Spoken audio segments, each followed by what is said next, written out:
So we step into awareness of a standing form.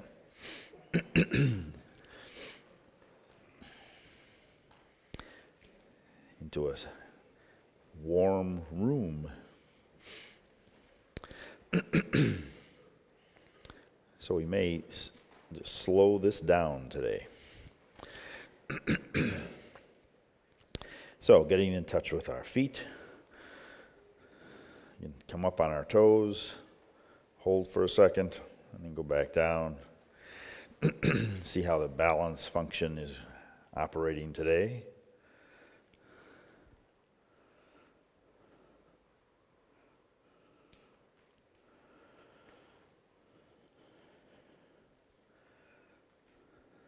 Wakes up the bottoms of the feet and the toes and heels by just lifting off and holding and setting down.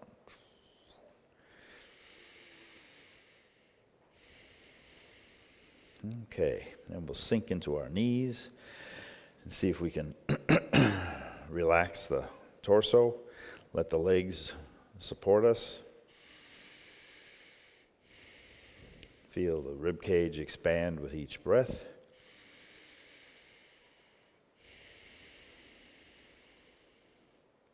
Lengthening the breath a little longer.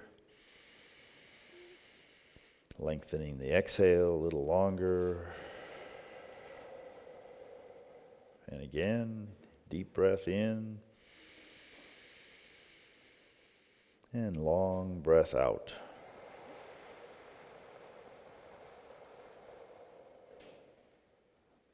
And just let the breath relax a bit.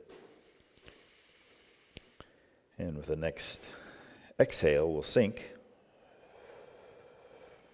And then let the arms rise. And sink. Just coordinating the rhythm of the arms with the rhythm of breathing. In is up. And down is out.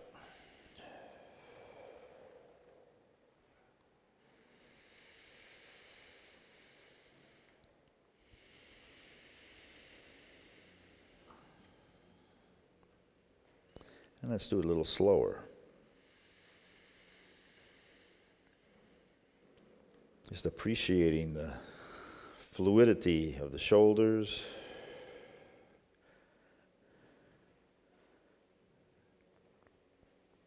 And we have this interesting executive function in the brain that can slow things down. The same movement, but with a different rhythm. Same muscles are firing off, but not in quite the same rhythm.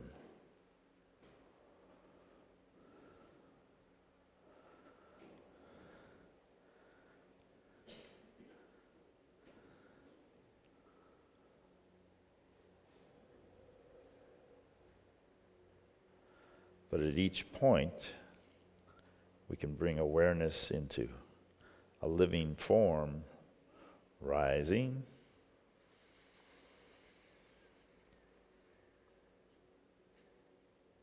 and then pausing, turning the palms towards each other, sinking. See how balanced we can be with these odd appendages out here in front.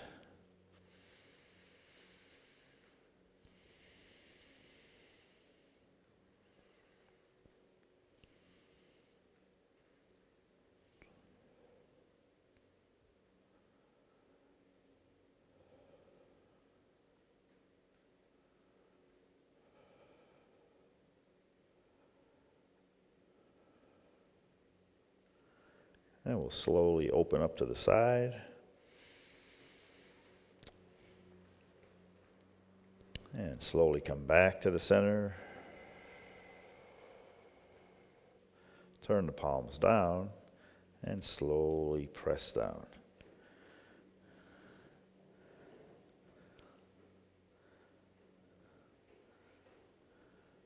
So we have this power of awareness that can be aware of rhythm, of turning palms towards each other, palms moving away from each other. coming back.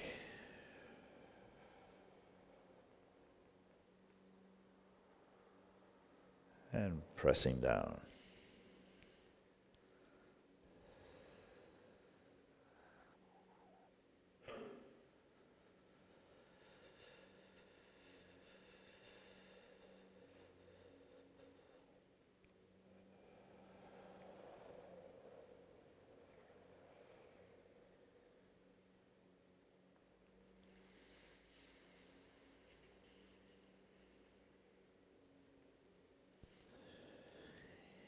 Each mind moment filled with awareness of shoulders, arms, hands, breath,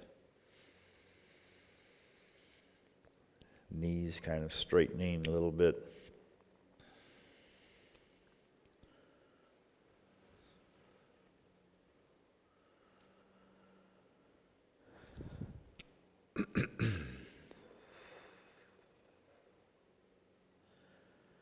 And knees bending. Feet in touch with the floor.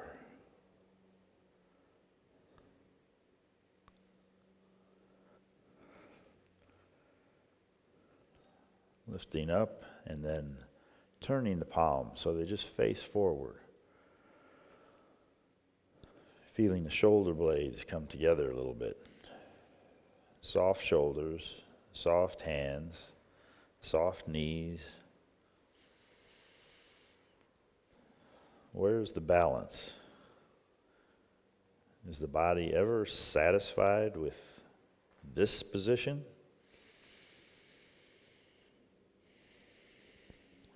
We breathe and the body adjusts.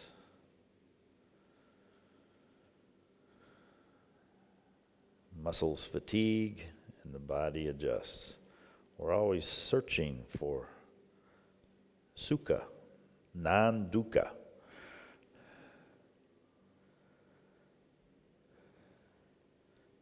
Then we'll sink.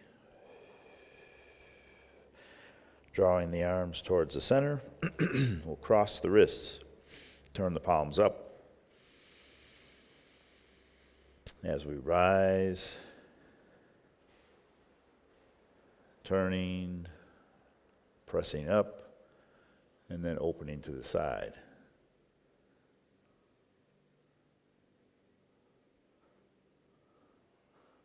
When we see this described in a book, it says separating clouds, but there's a million different mind moments. They don't all have names. I think that's good.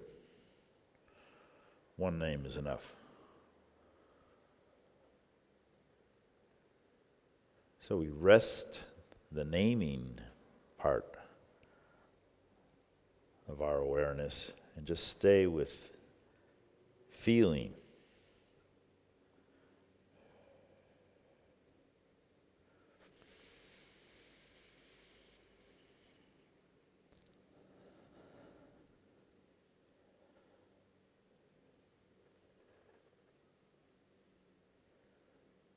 Feeling sensations in the body as the hands come down. When we get to a position where our forearms are kind of parallel to the floor, bring them in, bring the hands closer to the center, and just feel that arm in a position of right angles between the upper arm and the lower arm. Not rigid, as soft as we can get into the elbows and wrists. Maybe standing in cool water up to our waists with our hands resting on floating balloons or balls. So the palms are soft and round, the fingers are separated, elbows are away from the body. We can imagine this cool water refreshing the whole organism.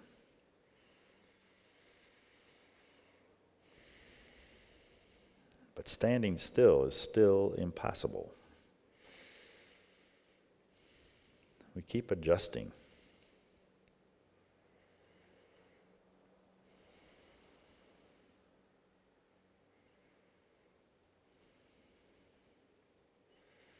We open, let the arms fall, and then open one arm to the back and lift the other hand to the front with the palms up.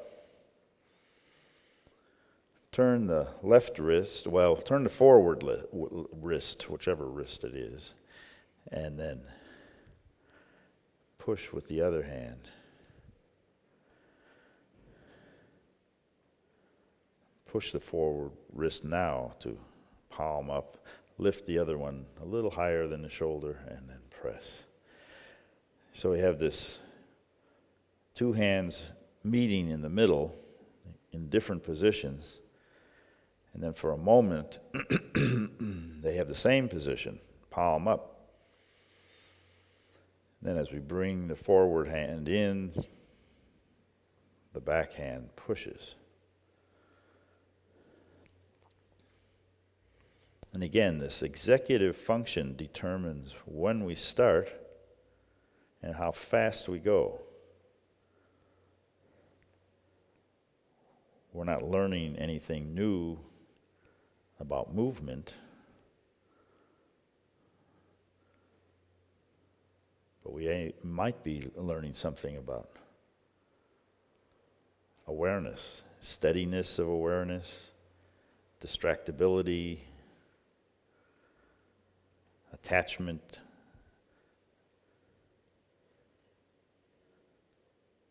to one position over another, attachment to coolness over heat.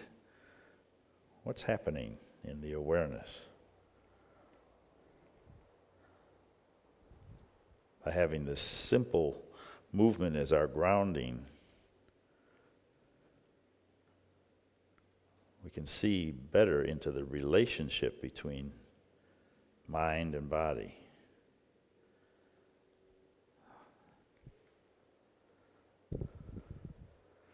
Then dropping both hands down to the side. Again, sinking, getting lined up, pulling the elbows away from the body a little bit so that there's space between the hanging forms from the shoulders, soft arms, round palms, open fingers. With nothing to do, the hands are very alive.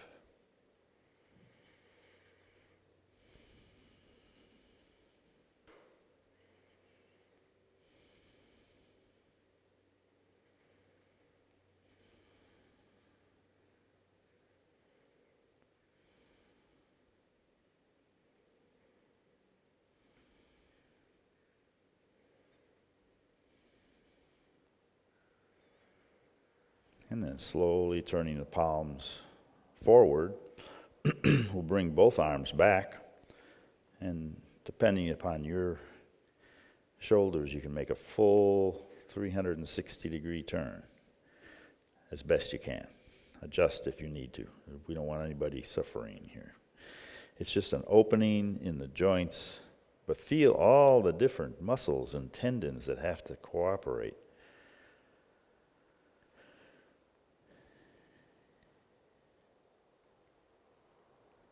A sensing body, alive, contact with this interoception. Part of us is feeling heat with the normal sense of feeling with the fingers or feeling with the skin. But inside we know how far the shoulders are turning and opening and reaching and falling. There's this interoception, perception of the interior of the body.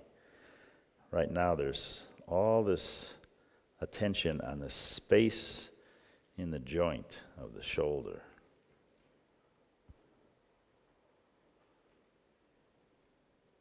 So what's the quality of the awareness? What's the mood?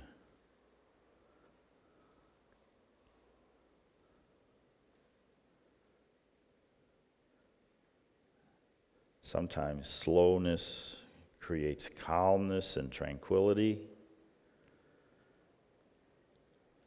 Sometimes it's very agitating. What is this guy doing up there?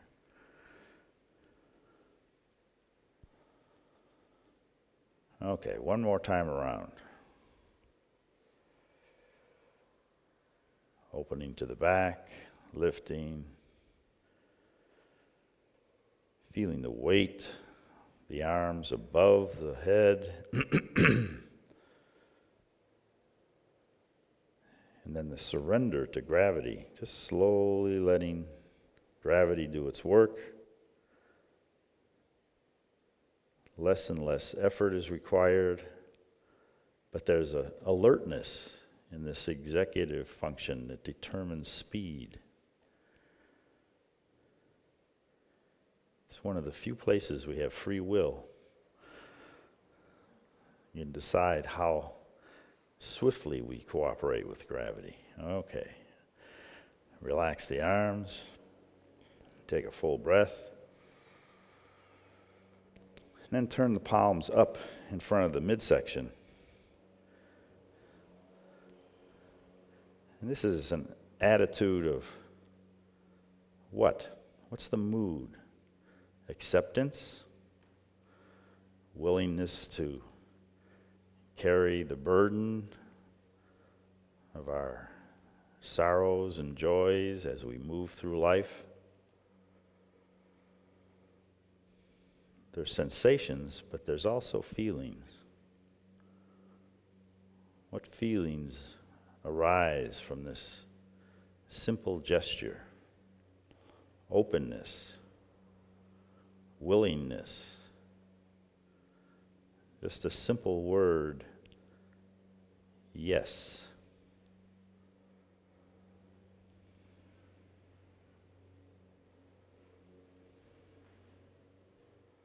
And sinking into the knees, drawing the arms out to the side, we'll lift and move a little faster and feel the mood shift. Reaching out, gathering, synthesizing all the different moments of awareness, gathering them in one huge gesture.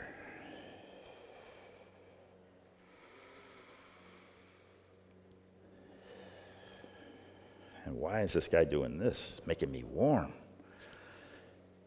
All right, calming down. Thank you very much. We'll see you next Saturday if you wish. 10 to 2, we'll be here doing some sitting meditation and mindful movement.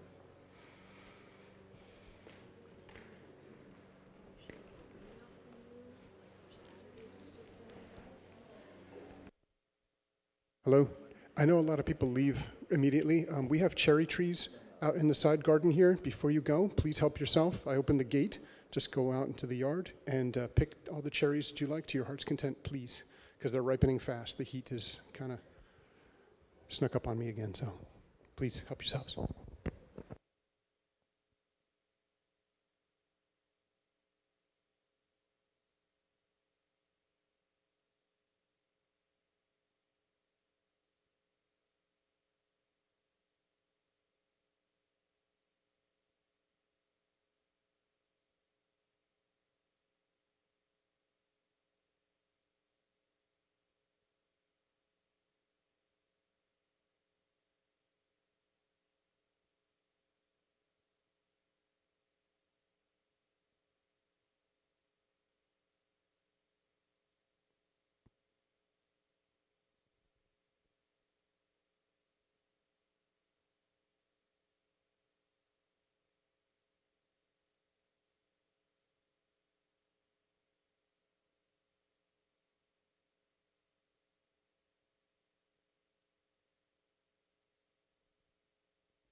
Good morning, everybody.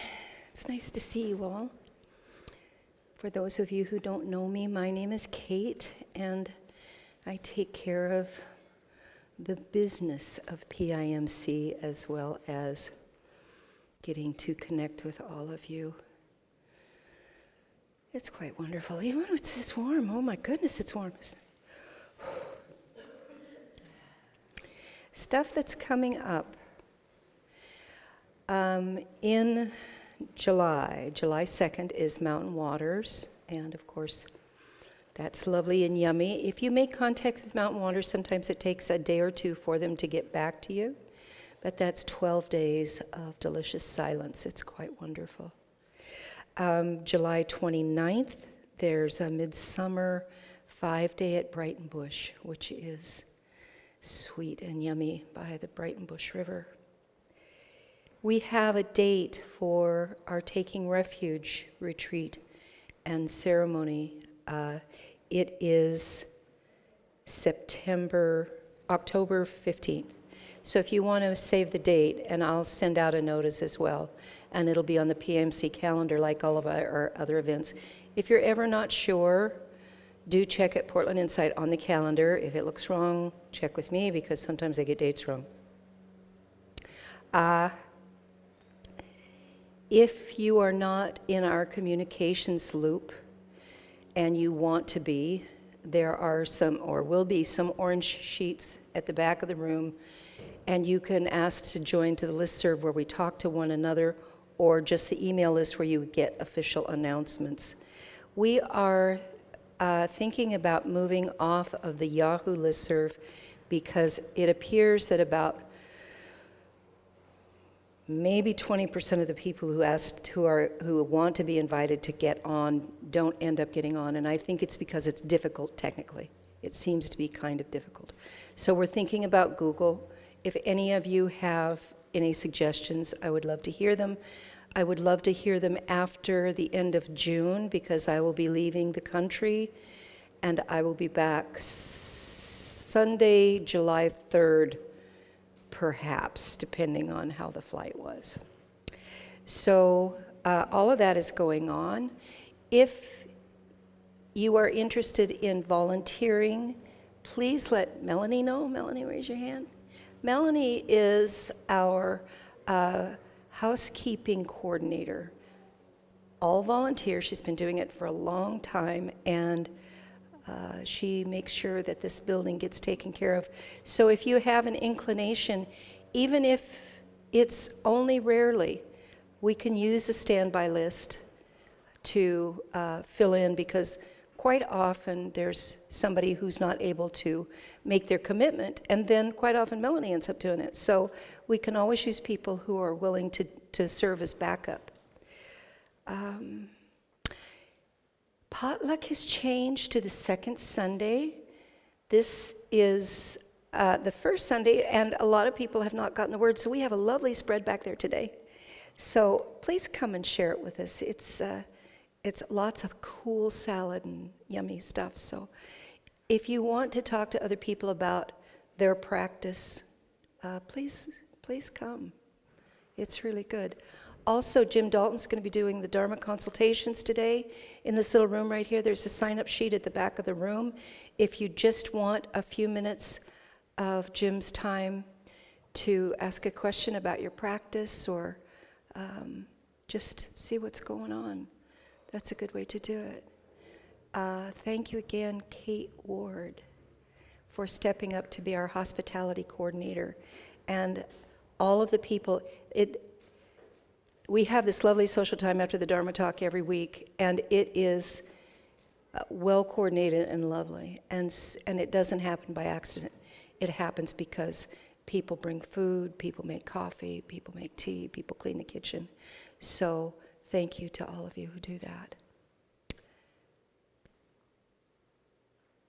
We are still gathering food, clothing, usable items for people who are transitioning off the streets.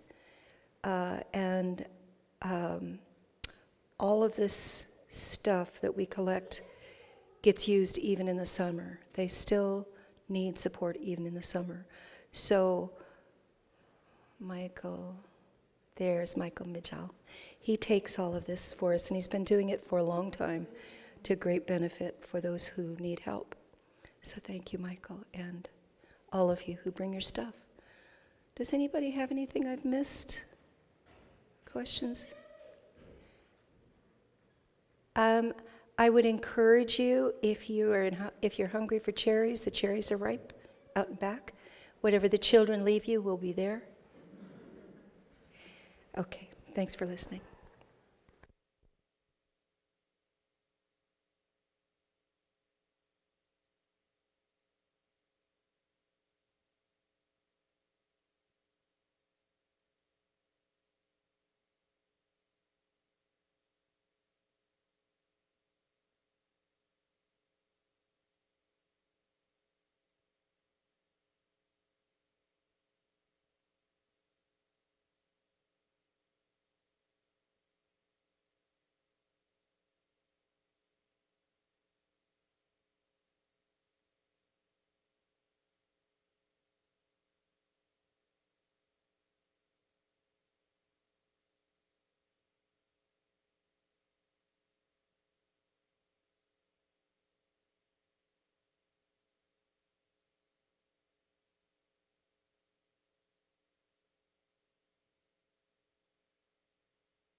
Test 1, 2.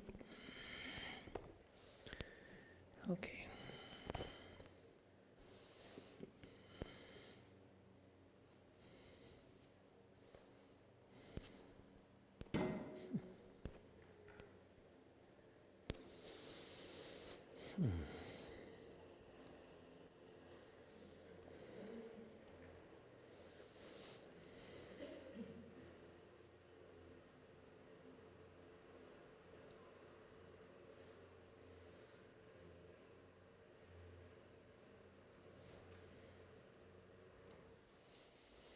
I think so.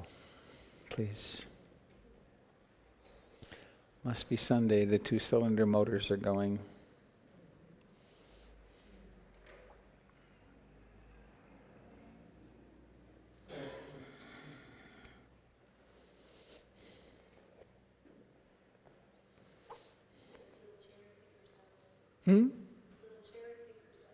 Oh, good.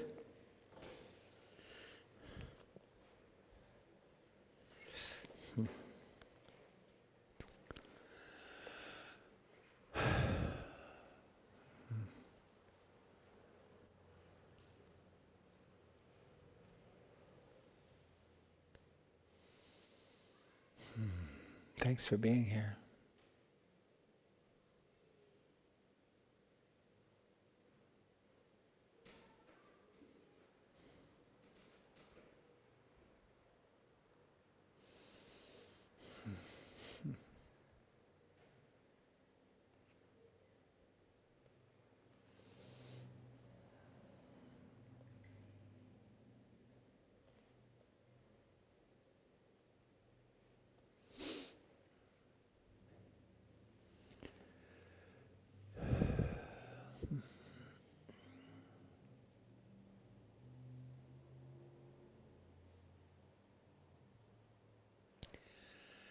$59 boxes is a lot of stuff. Some of them weren't heavily packed. There's one, some of the women had gone through Ruth's clothing and picked the 7 or 10 outfits that she wore routinely. And that was one of the most emotionally charged moments for me when I pulled aside the curtain and saw that there were Ruth's clothes. And the whole place smells like her, of course, right? Smells like her perfume. And I was talking with my wife, Jennifer. It was silly that I hadn't realized this, but there we were disposing of her clothes and other objects. And she said, Robert, this is difficult for everyone.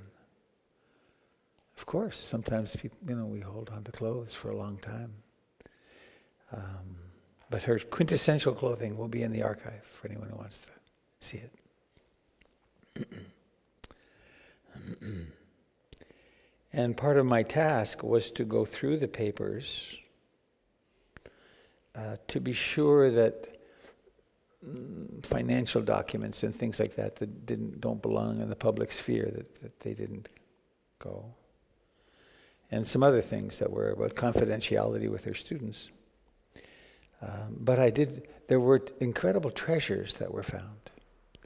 Among the greatest was a binder sort of thing, about this thick with airmail paper. You remember airmail paper, the little thin paper? With single-spaced typewritten letters from her husband Henry to her when he was over a year or more in India, his letters to her. And they always started with, "Dear Poopel Schnoopel," and there was a different term each time. And of course, they're very revealing, right? And then there's the papers, there's the journal, her journal from her travels around the world in 1966. And then many stories about their encounters with Aldous Huxley and the various Japanese teachers. Their home became the pass-through point for the Zen masters coming from Asia, and a place where Ram Dass and Aldous Huxley and all those folks hung out. In fact, this circular tile, beautiful thing, this tabletop, when Ruth gave it to me, she listed off, "Yeah, darling, around this table, it was Aldous Huxley and Ram Dass and this and that and these other people, Alan Watts," and she said, "And they were all tripping on acid." And I was their mama.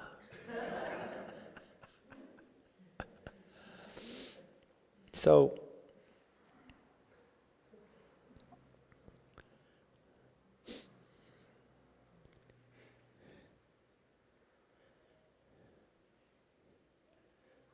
I knew that I had stayed in pretty good contact with her. What I didn't realize is that I could take the pictures from and they were pretty scattered, but the pictures I had sent to her from holding infants, my children, so-called my children, the ones on loan to me, from their birth to within the last couple of years, there were pictures of them that I'd sent her. And that was true with 2 or 3 other people had really stayed in contact that way. Others had stayed in contact in different ways, I know for sure, gone there regularly. But among the things that I found was this leather-bound history of PIMC from the grand opening. There's lots of it about the grand opening. And then music, and so this is going to be gardening, work parties, Here's 3 young men, Robert, Doug, and Jim. Where are they now? Anyway, I'm going to put this in the other room. Children playing, and oh my goodness. Oh, here's my wedding. So that'll be one of our open archive things. And then this one, I forget what this one is. What is it? Oh, it was at the time of the creation of the center.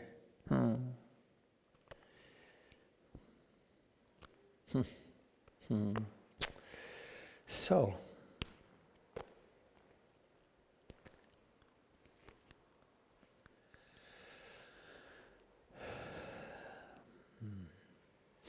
I think what I want to say may best be said with poetry.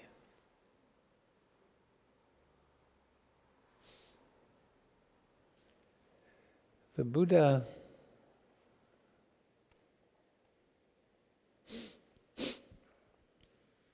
as I hope comes clear through these teachings,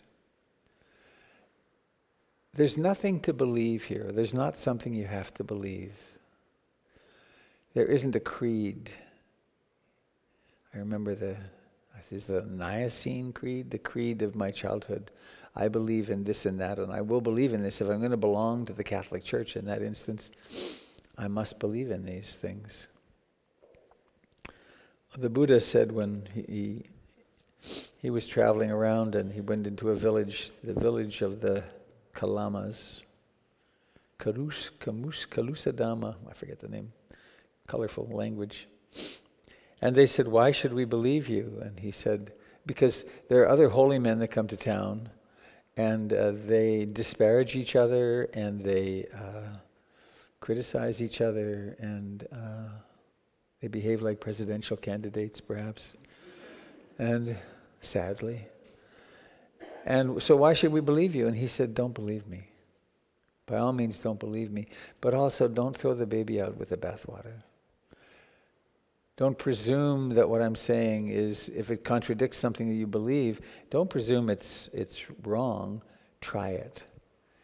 Test it and see if it fulfills these conditions. Does it lead to the reduction of greed, hatred, and ignorance in yourself? Does it conduce to your happiness? And if it does that, then it has to. There's a second condition.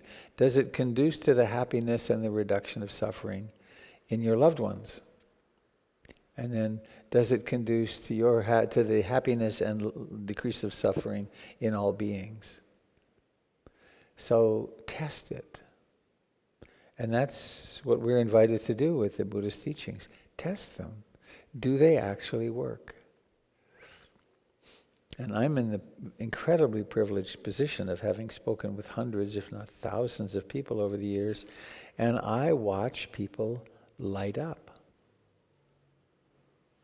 I watch people go from the depths of darkness and confusion and despair and hopelessness, addiction, self-harming, to really being happier and functional in the world, and able to do the grieving they need to do, and then discovering that there's an incredible amount of love in us, way more than we ever dreamed. And it's not harmed by a difficult childhood or a bad childhood. The deep archetypal loving capacities and wisdom capacities are still there. So,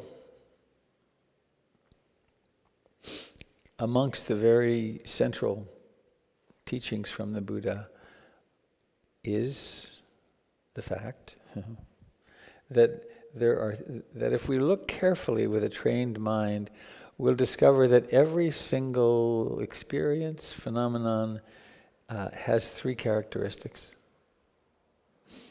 The first is they're impermanent. Ruth came, and she's gone. This building came and will be gone. 1930 came, this part. Our relationships with our loved ones came, perhaps are already gone, some of us. We've all lost people, of course. Pets have come and gone. And everyone we know and treasure will be gone, or will be gone. It's strange, isn't it?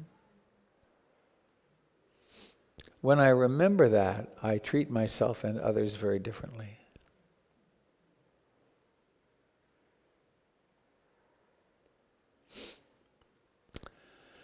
So that's the first. The second is dukkha, unsatisfactoriness. There's a kind of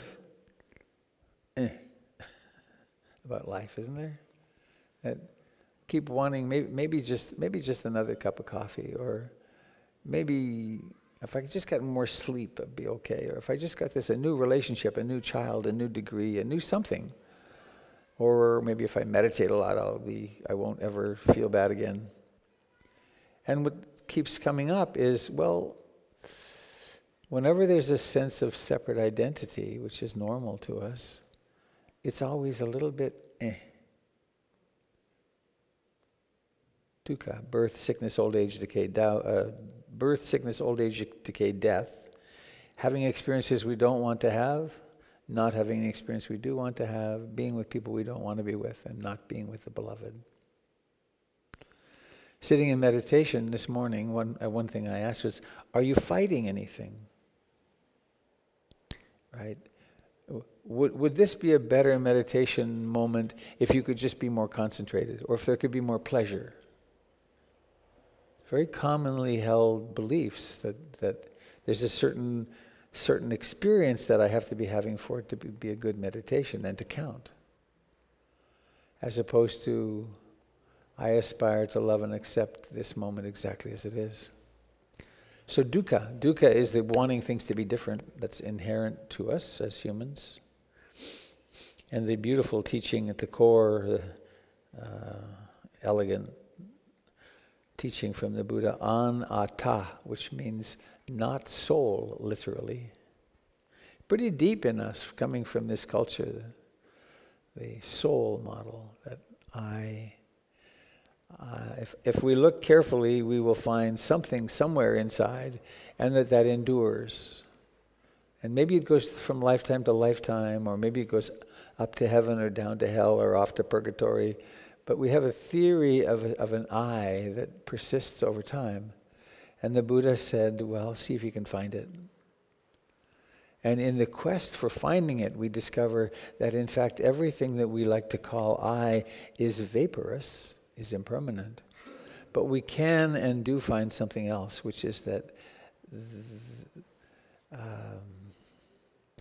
that which seeks, that which is awake, has always been there. And that the separate sense of identity, like that drop that I like to use so often in teaching, the drop that will go back into the great ocean of being, but it was never separate anyway. But I wanted to talk mostly today about anicca, impermanence, having just been there at Dhammadina. Dhammadina was named by Ruth after, actually it was after I met her. First time we met in person was in west of Palo Alto, up in the hills. The old teacher Tangpulu Sayadaw, whom I had gone to Burma to do a week of practice with, 78, I guess, 70, yeah. Came, and he had a temporary monastery in the mountains, the hills west of Palo Alto. And I went there to pay my respects, and there was this German woman who had a bee sting on her hand.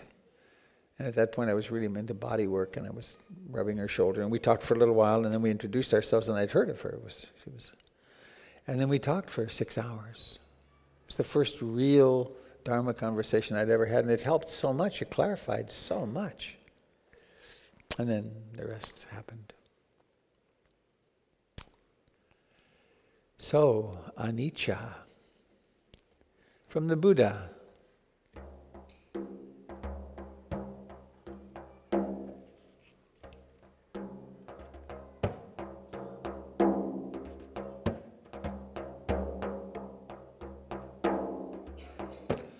Thus, should you look upon this changing world. All component things are impermanent. All component things are subject to dissolution. See all of this world as a star at dawn, a bubble in a stream, a flash of lightning in a summer cloud, a flickering lamp, a phantom, and a dream. Thus should you look upon this changing world. All component things are impermanent. All component things are subject to dissolution. See all of this world as a star at dawn, a bubble in a stream, a flash of lightning in a summer cloud, a flickering lamp, a phantom, and a dream.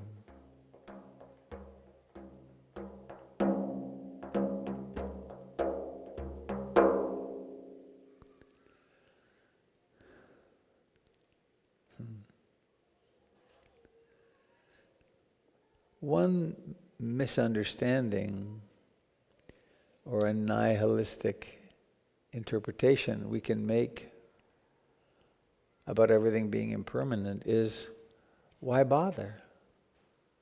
Right? Why invest? Why connect? Why love anybody? Why not? To love another person is to move, to approximate the reality of being love, which is what we are.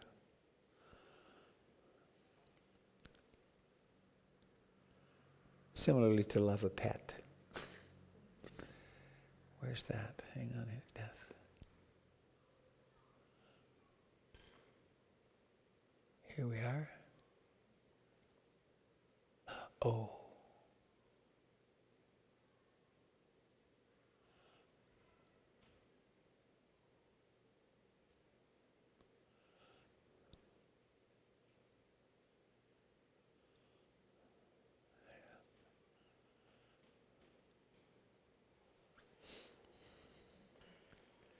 The author of this, Jane Kenyon, has, since she wrote this, passed away.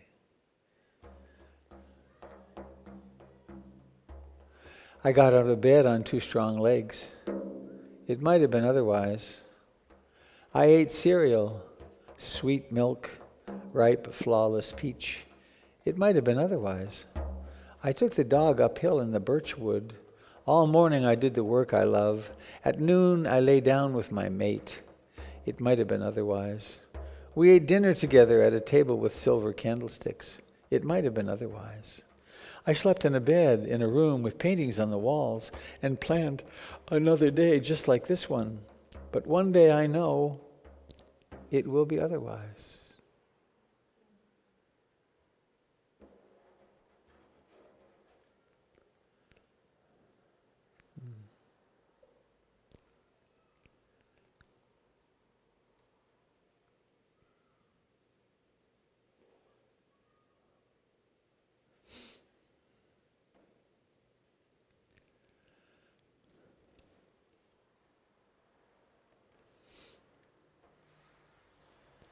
As I was driving from Ruth's place,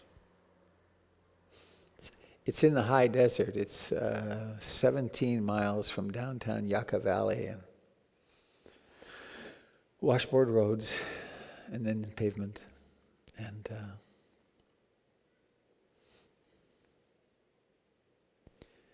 I was driving along there yesterday, coming out. Not sure that I'll go back ever. I may teach there, but maybe not. So it might be the last time after all these years, 30-some years. And I was hurtling along in my rented van and had some very wild rock and roll playing. The air conditioning on and the windows open. That was fun. 105 degrees, and it was so apparent to me that which is here wasn't moving a bit, and that the world was rushing in. There's the still point, which is true for us right now, right? That which is seeing is still. And then there's all the phenomena that occur in this consciousness. And in that instance, the phenomena were pretty intense. The smell of the desert and the bouncing of the tires on the washboard. And then this very wonderful guitar playing. And then the thoughts that were coming up. And they're all arising in this. And they all last a gazillionth of a second. Right? So it just... And then it's over. It's always, and that's always true, right? There's nothing other than this moment. I was thinking, gosh, what could I talk about tomorrow? And I realized, talk about that there's only this moment. And it's not a metaphor. It's just this. And that's why when we have a chance to meet another person, or our pet, or the world, or a flower, or our computer, it's this thinner than a microtome cutting slides for biology, for pathology. It's just this nanosecond now. And the more mindful we are, the more present to that we are, then there isn't so much room for the craziness of the past to get much momentum. Right? You notice some sad or moribund thought or some prejudice about someone or some opinion, and you notice it arising in the present moment. It has almost no momentum. It's just a thought, or maybe a moment of intention to speak or act in some way that's not skillful. It's infinitely thin, and then there's the next moment. That was a lot of what was so beautiful about living with Ruth, being with Ruth. She was so alive. I mean, she would drive a person nuts as well. Talking with some people there, people came and met Ruth and left the same day. It's like, no, thank you very much. Too controlling and intense for me. I'm gone. And others fell in love and stayed for a long time. But the one aspect of her being was she was so alive. Happy trails. She was so remarkably alive. And that's the invitation to us. You know, we are the cambium layer. Why not do it?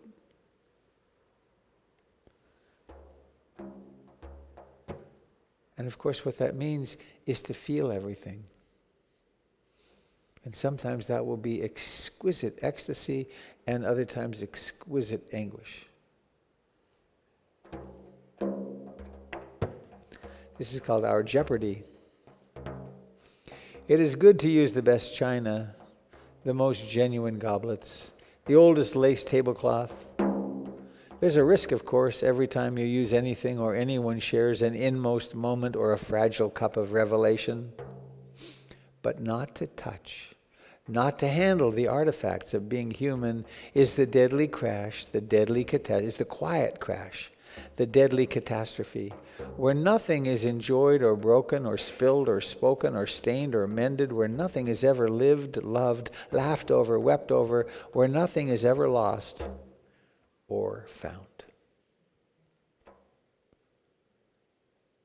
That's Thomas Carlyle.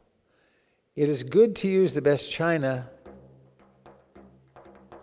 the most genuine goblets, the oldest lace tablecloth.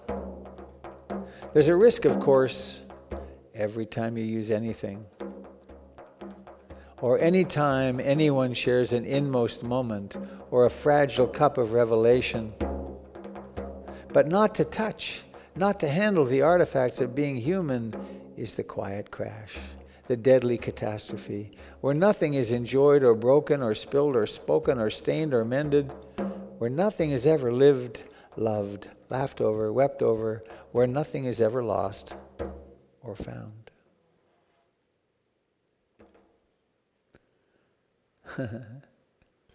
I just remembered Zorba. Remember Zorba?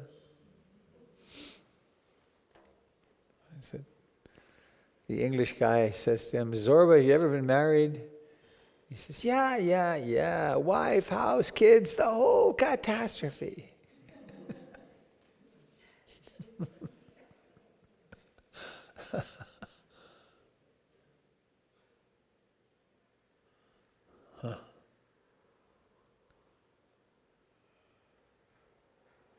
I thought of this poem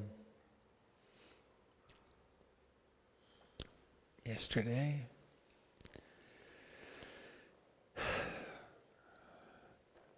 Ruth's cane is part of the archive. She had so many sets of crutches. She broke her hip 4 times. 30% of people, women usually, who break their hips never leave the care facility. So breaking a hip is big. She broke it 3 times. Jack Kornfield called her the ever-ready bunny of the desert. She was indomitable.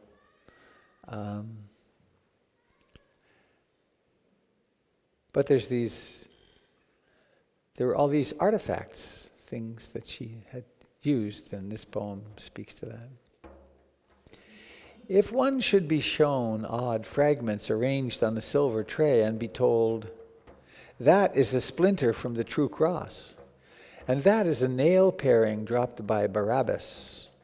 Barabbas, who I think was one of the other people on the cross with Jesus. And that is a bit of lint from under the bed where Pilate's wife dreamed her dream. The very ordinariness of the things would recommend them. Every spirit passing through the world fingers the tangible and mars the mutable, and finally has come to look and not buy. So shoes are worn and hassocks are sat upon, and finally everything is left where it was, and the spirit passes on. Just as the wind in the orchard picks up the leaves from the ground, as if there were no other pleasure in the world but brown leaves. As if it would deck, clothe, flesh itself in flourishes of dusty brown apple leaves, and then drops them all in a heap at the side of the house, and goes on. If one should be shown odd fragments arranged on a silver tray and be told, that is a splinter from the true cross, and that is a nail paring dropped by Barabbas, and that is a piece of lint from under the bed where Pilate's wife dreamed her dream, the very ordinariness of the things would recommend them. Every spirit passing through the world fingers the tangible and mars the mutable, and finally has come to look and not to buy. So shoes are worn. There were shoes too. Shoes are worn and hassocks are sat upon, and finally everything is left where it was, and the spirit passes on. Just as the wind in the orchard picks up the leaves from the ground, as if there were no other pleasure in the world but brown leaves, as if it would deck, clothe, flesh itself in flourishes of dusty brown apple leaves, and then drops them all in a heap at the side of the house, and goes on.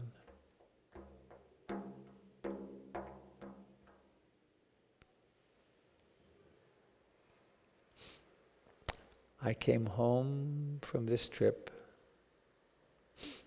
dedicated to getting rid of a lot more stuff. It's heavy.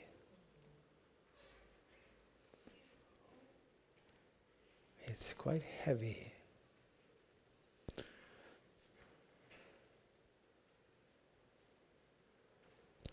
Oh, there we are.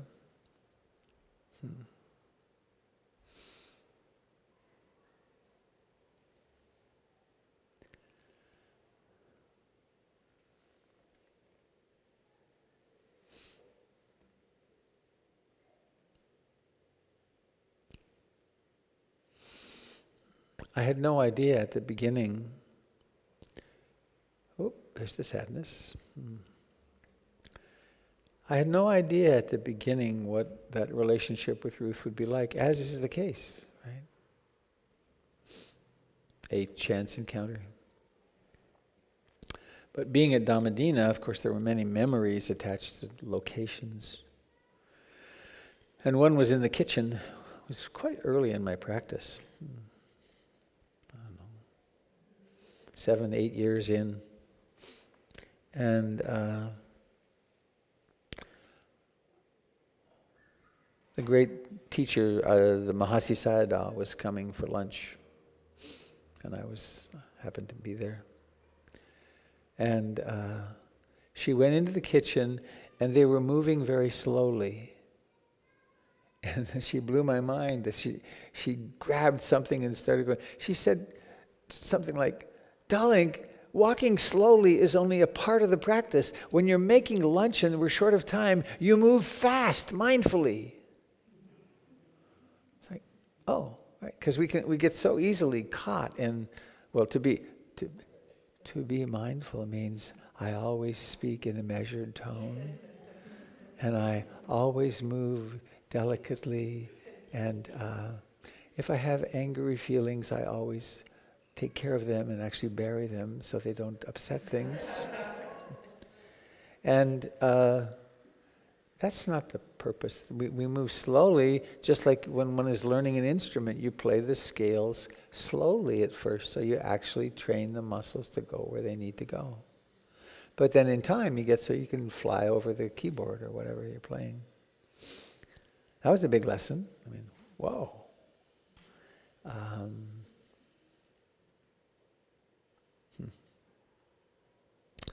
Another, on those washboard roads, I always thought of this every time I hit the dust for the first time, and sometimes even more when I'm still doing it. We were driving in from town one day. I was with my partner Nancy Turner, the co-founder of PIMC. Her picture of us is out in the narthex. We'd been to town and we were driving back, and one of the women, Margaret, who recently moved away, who'd been there for decades, was driving on a parallel road. I forget how it happened, but Ruth said, "Catch her." And she was maniacal in her laughter. It was like she was just her laughter was just absolutely contagious. And she kept having me go faster and faster on this washboard road till it actually got kind of smooth at about 70. I always thought of that, right? You have memories of the place that arise in the place. This one's called The Time of Our Lives. This, then, is what we are given. 10 or 20,000 days, wherein we watch a billion leaves born, then blush, fall, turn to earth, to silt, to ash, so soft it will not bear a name. From this black dust we make our things, clothes, shelter, jewelry, fiction, stories in which we seek conclusion, our highest and most dangerous invention. For this culling of days, this harvest of dust gathers meaning only by our watching, our being, our sensation of what is forever being given, that our bodies are really only leaves seeking light, loved at last by the wind.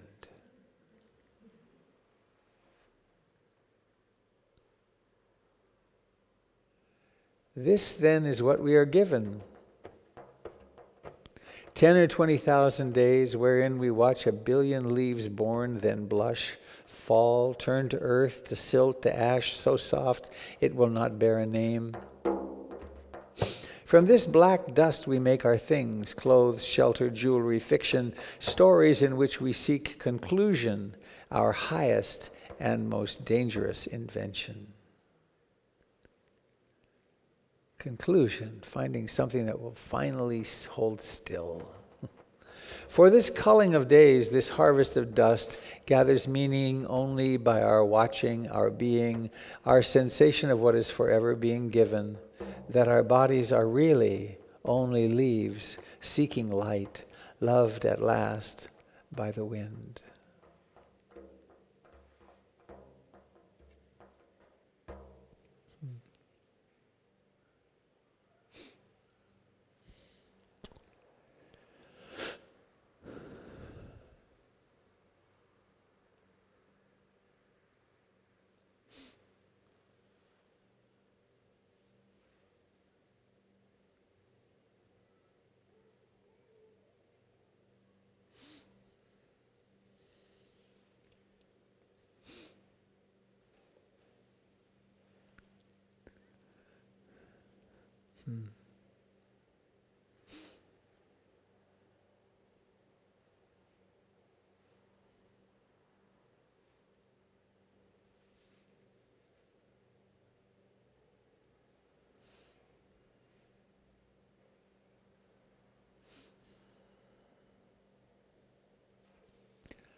This is called a book of endings.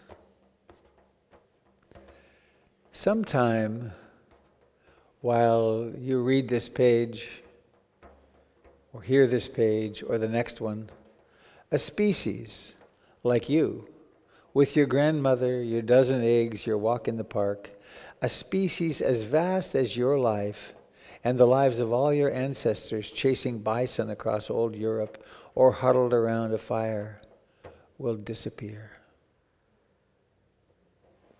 A species that has found its own ways of eating, of moving, of hiding from predators. A species that meets itself and makes love in the bark of a tree or in the leaves or the canopy of the humid dirt. And it has come with us for millions of years, for millions of years.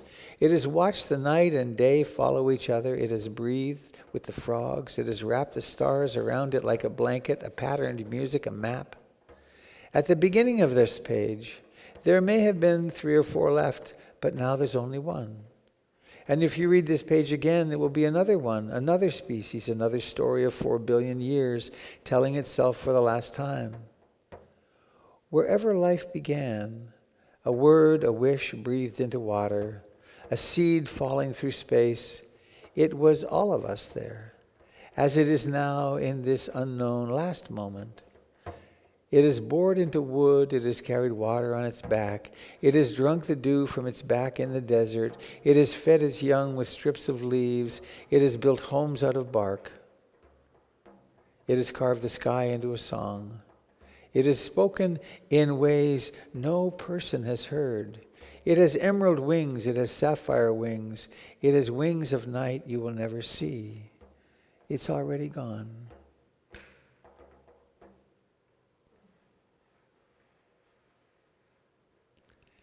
And one last poem, I think.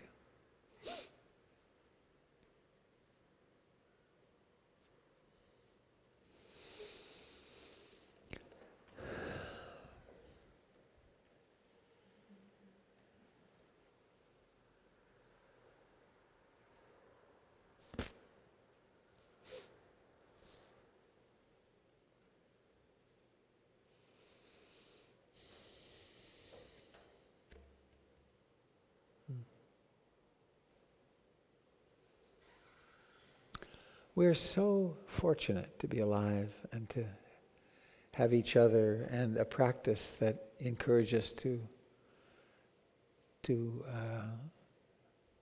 turn inward and to actually really make loving each other a purpose in our lives. It's quite remarkable.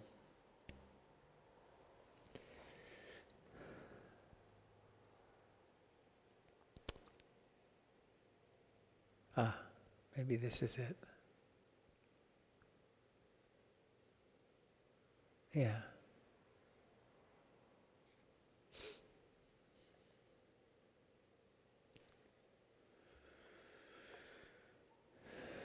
No, that's not it. It's like looking for Cinderella with the shoe.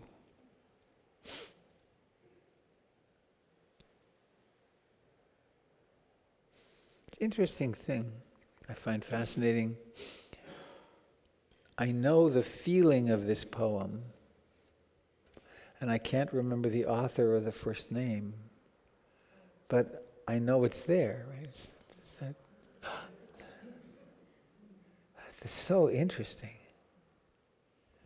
I could look it up this way. Now I just got the first line, I think.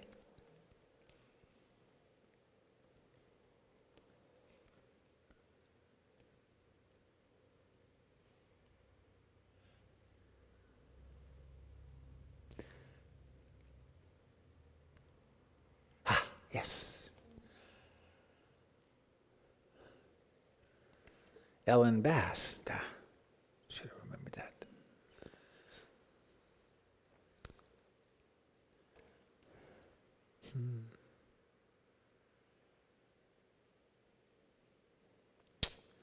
Okay.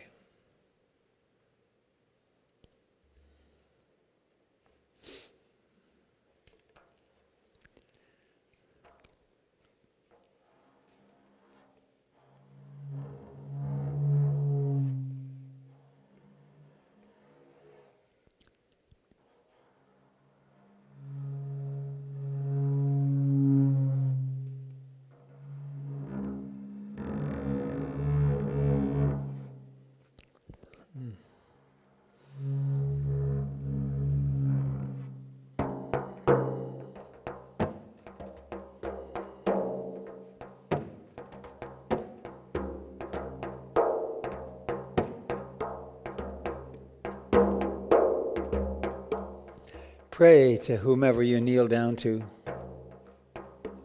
Jesus nailed to his wooden or marble or plastic cross, his suffering face bent to kiss you. Buddha, still under the bow tree in scorching heat. Adonai Allah, raise your arms to Mary that she may lay her palm on our brows. To Shekinah, queen of heaven and earth, to Inanna in her stripped descent. Hawk or wolf, or the great whale, record keeper of time before, time now, time ahead, pray, bow down to terriers and shepherds and Siamese cats, fields of artichokes and elegant strawberries. This is the time for strawberries, isn't it?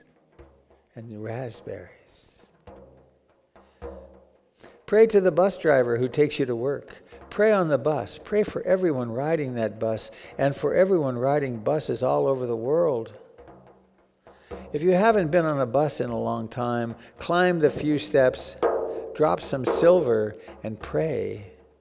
Waiting in line for the movies, for the ATM, for your latte and croissant, offer your plea. Make your eating and drinking a supplication. Make your slicing of carrots a holy act. Each translucent layer of the onion a deeper prayer. Make the brushing of your hair a prayer. Every strand its own voice, singing in the choir of your head. As you wash your face, the water slipping through your fingers, a prayer, water, softest thing on earth, gentleness that wears away rock. Making love, of course, is already a prayer. Skin and open mouths worshiping that skin, the fragile case we are poured into, each caress a season of peace. If you're hungry, pray. If you're tired, pray to Gandhi and Dorothy Day, Shakespeare, Sappho, Sojourner Truth. Pray to the angels and the ghost of your grandmother. When you walk to your car, to the mailbox, to the video store, let each step be a prayer that we all keep our legs, that we do not blow off anyone else's legs or crush their skulls. And if you're riding on a bicycle or a skateboard or a wheelchair, each revolution of the wheels a prayer that as the earth revolves, we will do less harm, less harm, less harm.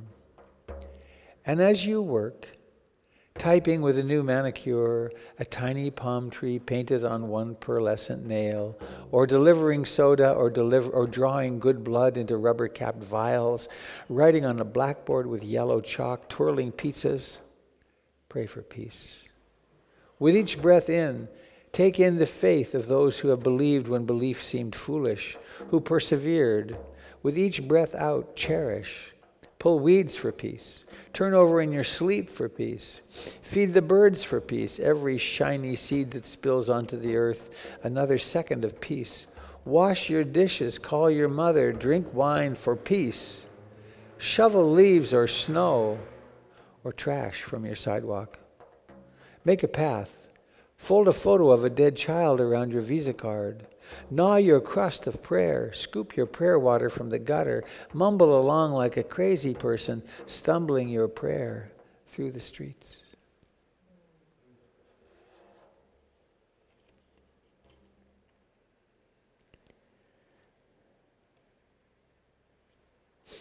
The great prayer of mindfulness, the silent prayer. Catholicism had two kinds of prayer until Augustine. there was apophatic prayer and cataphatic prayer. And I think it was the apophatic that was, he stopped it. And in apophatic prayer, one practices vipassana. One goes silent, one listens silently, one is present silently, and listens for the divine to speak. In cataphatic prayer, there's me and the other, and I'm talking, and there's wanting something, or can be. So the apophatic prayer is coming back. Father, what was his name? The silent prayer of Catholicism. There's millions of Catholics now that are doing basically what we're doing here through a Catholic vocabulary. It's been brought back to life. And people in all traditions come ultimately to a place of simply being silent and watching this miracle unfold. So please, without changing position or anything, notice that you're seeing if your eyes are open.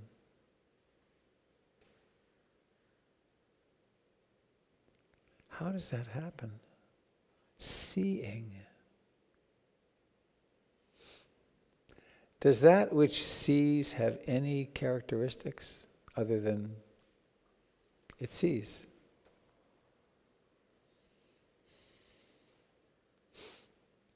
Maybe throw in a thought, I'm seeing. Interesting, isn't it? Where does that thought occur? It happens in the same place. It's in awareness. It's in consciousness. Please notice the exquisite, extraordinary tingling, which is your body, tingling and warmth, coolness.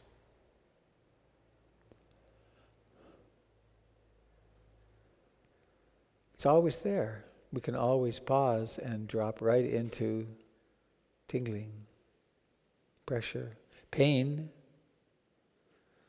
Please raise your hand if you have a pain above a 2 in your body right now. Oh, pretty good. Amazing. It's a good day.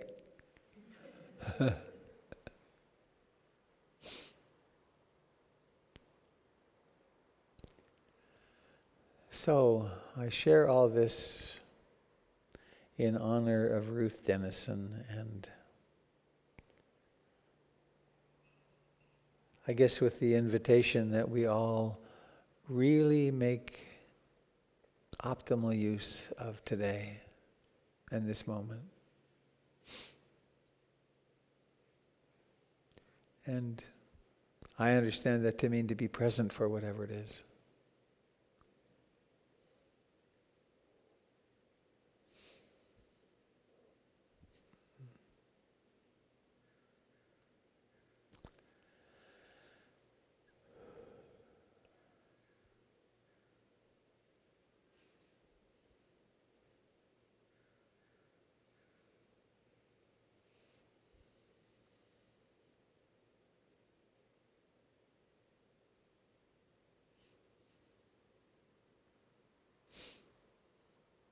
Perhaps one last word of gratitude to Ruth.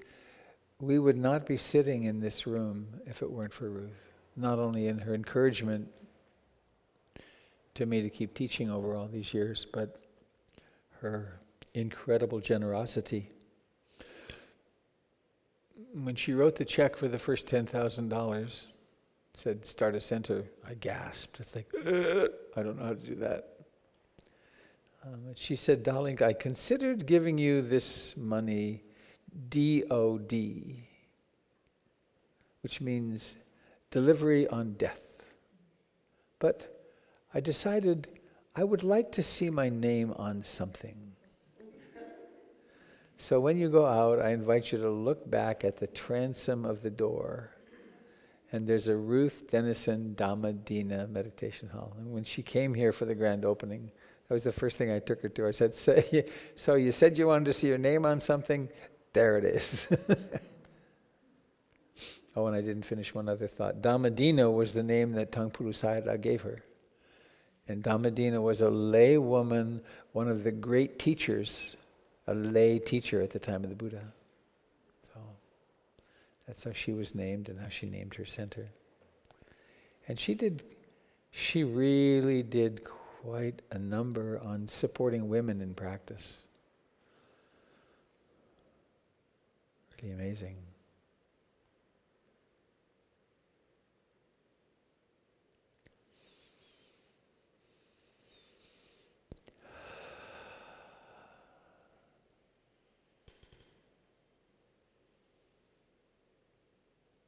It's getting warm, isn't it? Warm, fire element. Wonderful meditation object. Simply to feel warm.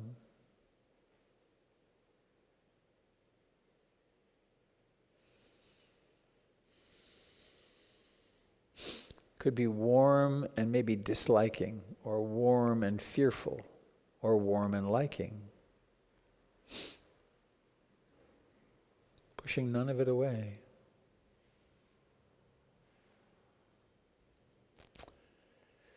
Well, thank you so much for coming and for creating a context in which I could speak like this. I hope it's been helpful. And thank you to those of you out on the internet that have been here or watch this in the future. Appreciate your presence as well.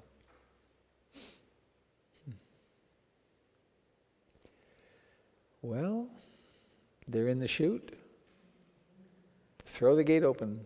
Let's come and make a big circle, and also there's some goodies and fellowship, personship afterwards. 53.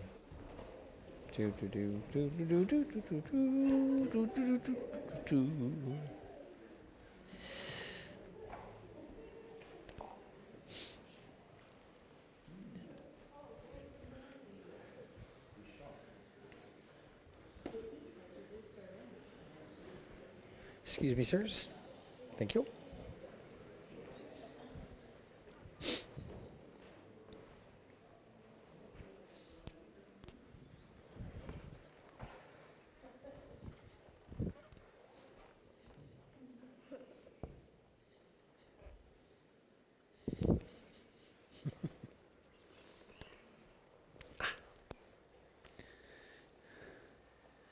Hi, kids.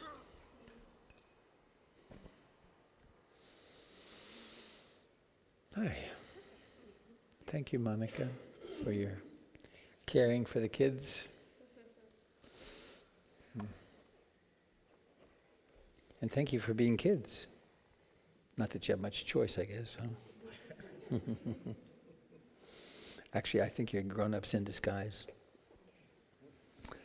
So, find a hand to hold. May I hold your hand? On left and right. Precious, one-of-a-kind hands of the same species. Convenient. Let's give the hand on our right a little squeeze. And whatever would be your deepest wish for this person, offer that. And a hand on the left. What if you were absolutely profligate in your generosity, what would you wish for this person? My wish is always a little repetitive. It's like, oh, I hope you get full enlightenment today. And so much love, you don't know what to do with yourself. And so around our circle, in the right hand, out the left, wishing whatever your deepest wish would be to all beings in this circle and in all circles, in all the homes around us, in this city called Portland, its environs, and in North America and South America, and in fact all over the planet. Human beings just like us. And to all our brothers and sisters who travel in the air, who live in the trees, who live in the soil and the water.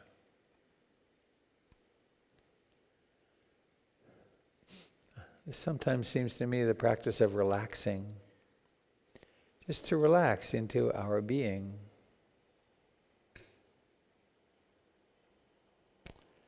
And then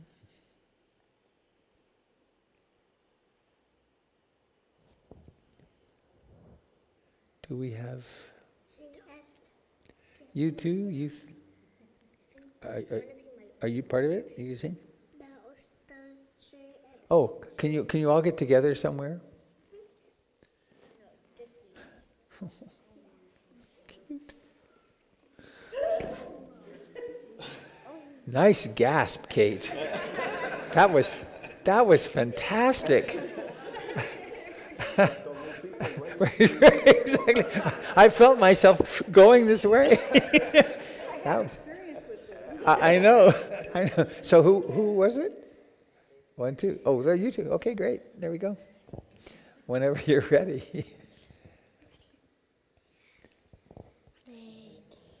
May all beings be happy. May all beings be happy. May all beings be happy. Sadhu, sadhu.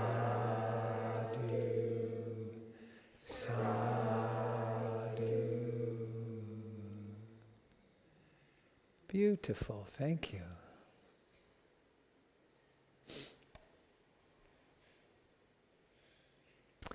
Well, I think the adult figures are going to hold the table. That was a great gasp. That was really, that was a world-class gasp. So, on the count of the usual count, everybody in the room gets to take in a deep breath, and then we're going to blow out that mysterious candle. How does that happen? So, practicing patience. All right, you ready? 1, 2, 3. Very nice. Well, please introduce yourself to your neighbors to left and right, and come have a cookie and a bit of salad. Are there lots out there? Did you guys get some?